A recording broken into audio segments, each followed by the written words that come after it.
After years of waiting, a new Jaguar Pro Controller has hit the market. Let's take a look and find out if it's worth owning. This is Retro Impressions Atari Jaguar Pro Controller review. The Atari Jag was released in 1993, and for all the discussion had around how many actual bits the system was, there was an equal amount of discussion regarding its extremely unique 5200 inspired controller. For the most part, people seemed rather excited about a controller that gave players a lot more options and hoped it would bring console gaming closer in line with the PC. It included 3 main action buttons, 12 secondary action buttons, 1 option, 1 to pause, and a D-pad. While the lower 12 action buttons were a godsend for games such as Doom and would have been a welcome addition for any RPG that might have been released on the system, the main action buttons left a lot to be desired.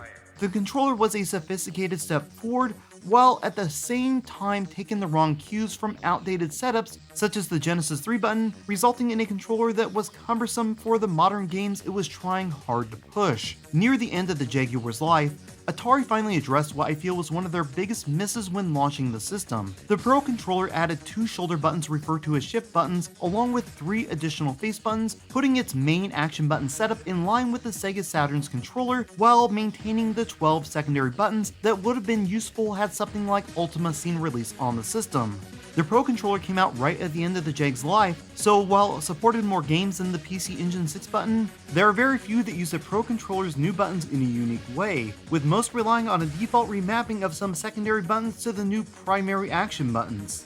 Due to low sales and high demand, this controller is cost prohibitive and nearly impossible to find, leaving Jag owners with the 3 button as their only option. The original controller seems to split the community, and depending on your hand size, you either love it or hate it. Full disclosure here, I wear large gloves, and the controller is still too big for my hands. It's like holding the large end of a baseball bat while trying to reach for something. I have some other issues I'll cover in a minute, but it's safe to say I'm not a fan. Since the early 2000s, rumors have persisted about a fan-funded run of Pro Controllers being in the works, but it wasn't until this year that Hoskinson Industries finally accomplished the job and set up shop to take orders. The controllers are sold in pairs for $120, which isn't bad for a small hobby-funded project such as this one.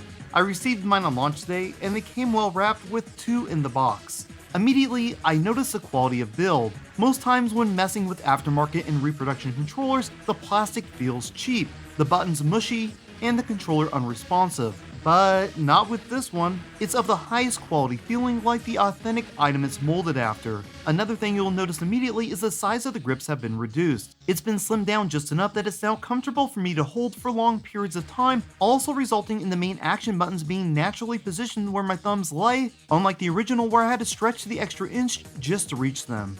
I know I'm in the minority here, but I've always found the original controller to be a bit mushy, uncomfortable, and unresponsive. There are a lot of games I love on the system, so I've tolerated it, but it's one of my least favorite controllers ever made. Someone at Atari must have agreed, because the Pro Controller addresses most of my misgivings. The mushy buttons have now been replaced by ones that give a satisfying click. The care to fix the original controller's issues is noticeable from the new additions down to the tried and true number pad. Everything just feels more refined.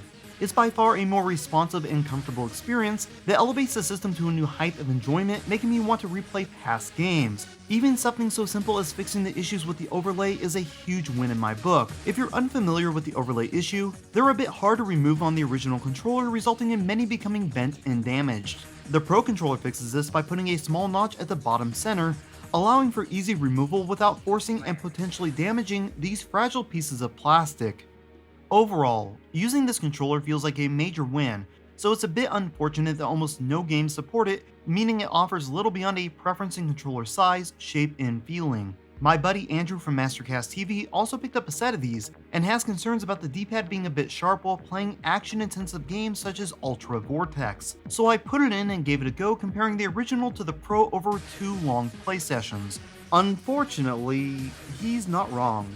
The original controller has a much more comfortable D-pad design that doesn't wear into your thumb after hours of play, unlike the Pro Controller. It's a bit disappointing that Atari didn't round the corners, because while being less comfortable, it's by far the more responsive of the 2 and fully adequate to play any game in your library. In the end, the Pro Controller is a massive upgrade in every fathomable way, with the exception of the D-pad. It's not as bad as other controllers out there, but it's not a welcome addition. Does the poorly thought out D-pad keep this controller from being one I would recommend? Absolutely not. After playing with this all day, it's impossible to go back to the original controller that is ultimately an unresponsive mushy mess. If you love the Jag, purchase a set of these controllers because you won't be disappointed. If you'd like to order a set, I left a link in the description down below. That's it for now. I hope you've enjoyed this episode. Feel free to leave a positive or negative comment letting me know your thoughts. If you would like to chat or keep up to date on channel related news, follow me on Twitter at Jenovi. And until next time, you've been watching Retro Impressions.